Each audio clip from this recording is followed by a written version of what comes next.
মোবাইলটা কি তুমি ফেলেছিলে? প্লিজ মোবাইলটা কি আপনি ফেলে দিয়েছিলেন? এখন বিষয়টা দেখুন বিচারাধীন, এই বিষয় নিয়ে আমি এখন কিছু বলতে চাই। মোবাইলটা কি তুমি ফেলেছিলে? প্লিজ মোবাইলটা কি আপনি ফেলে দিয়েছিলেন? এখন বিষয়টা দেখুন বিচারাধীন, এই বিষয় নিয়ে আমি এখন কিছু বলতে চাই না। নিয়োগ দুর্নীতিতে যুক্ত থাকার অভিযোগে গ্রেপ্তার করা হয় বরঞ্চার বিধায়ক জীবনকৃষ্ণ সাহাকে। দীর্ঘ কয়েক মাস পর সুপ্রিম কোর্ট মঙ্গলবার তার জামিনের আবেদন মঞ্জুর করে। সুপ্রিম কোর্টের রায়কেই মান্যতা দিয়ে বুধবার আলিপুর আদালত বিশেষ কিছু শর্তে মুক্তি দিয়েছে জীবনকৃষ্ণ সাহাকে। জামিনে মুক্ত বিধায়ক সংবাদ মাধ্যমের মুখোমুখি হয়ে একাধিক বিষয়ে মুখ খুললেন এবং জানালেন তৃণমূলের জয়ের ব্যাপারে তিনি আত্মবিশ্বাসী। 13 মাস সত্যের জয়। আর কিছু বলবে? এত অভিযোগ তুলেছিল সিবিআই, ভোট কেমন হলো দাদা? এত অভিযোগ তুলেছিল, ভোট কেমন হলো দাদা? ভোট ভালো হলো।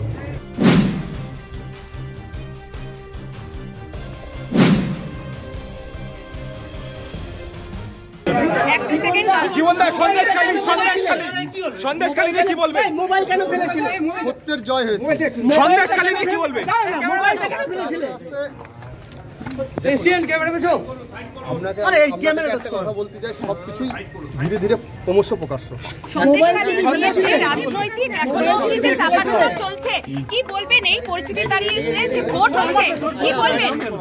আপনার এলাকায় তো ভোট হলো, কি রকম? মোবাইলের সরা আমি বারবার একটা কথাই বলবো যে আমাদের মানে ইন্ডিয়া জোট একদম 100% আসছে, আমরাই সরকার গঠন করছি। মোবাইলটা ফেলেছিলে? মোবাইল ফেলার অভিযোগ ছিল, কি বলবেন? মোবাইলটা কি তুমি ফেলেছিলে? প্লিজ মোবাইলটা কি আপনি ফেলে দিয়েছিলেন? এখন বিষয়টা দেখুন বিচারাধীন, এই বিষয় নিয়ে আমি এখন কিছু বলতে চাই না। সন্দেশখালী নিয়ে এত বলা হচ্ছে, আপনি কি বলবেন? সন্দেশখালী নিয়ে কি বলবেন? সন্দেশখালী নিয়ে কি বলবেন? সন্দেশখালীর সত্য ঘটনা আস্তে আস্তে প্রকাশ্য হবে, ওখানেও আমার মতো সত্যের জয় হবে, সন্দেশখালীর সত্যের জয় হবে।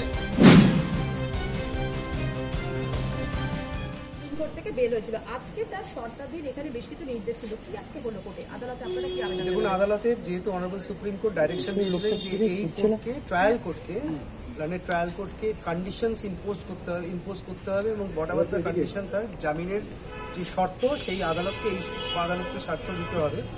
তো ওনারা সেই অনুযায়ী আজকে আমরা আদালতের কাছে আবেদন করি যে আপনারা ইমিডিয়েটলি ওনার বেল জামিনের কপি দেখিয়ে যে এটা শর্তগুলো নির্ধারণ করুন। অ্যাকর্ডিংলি আদালত জীবনকৃষ্ণ সাহা ওনাকে প্রোডাকশন দেন এবং সেই প্রোডাকশনের পরে শুনানি হয় যে এই মামলাতে কী কী শর্ত হতে পারে, কারণ এর আগেও আপনারা জানেন যে বাকিদের জামিন হচ্ছে, সেই জামিনে যার শর্ত ছিল সেই শর্তগুলো আমরা জানাই। তো এখানে আমাদের মহামান্য আদালত এই শর্তে ওনাদেরকে জামিনে মুক্ত করেছেন যে 25,000 টাকা করে দুটো বন্ড ওনাকে দিতে হবে, একটা হচ্ছে রেজিস্টার্ড সিউরিটি আর একটা হচ্ছে লোকাল সিউরিটি। 25,000 টাকার দুটো সিউরিটি, একটা হচ্ছে লোকাল সিউরিটি, একটা হচ্ছে রেজিস্টার্ড সিউরিটি। এছাড়া উনি ওয়েস্ট বেঙ্গলের টেরিটরি লিভ করতে পারবেন না without the prior permission of the court. উনি বেলে কোঅপারেট করবেন এবং অ্যাকর্ডিংলি যে ওনার রেগুলারলি ওনাকে আদালতে হাজিরা দিতে হবে এবং সেই হাজিরা দেওয়ার সময় হাজিরা দিতে হবে এবং বাকি তদন্তকে সহযোগিতা করতে হবে। এই সময় ডিজিটাল।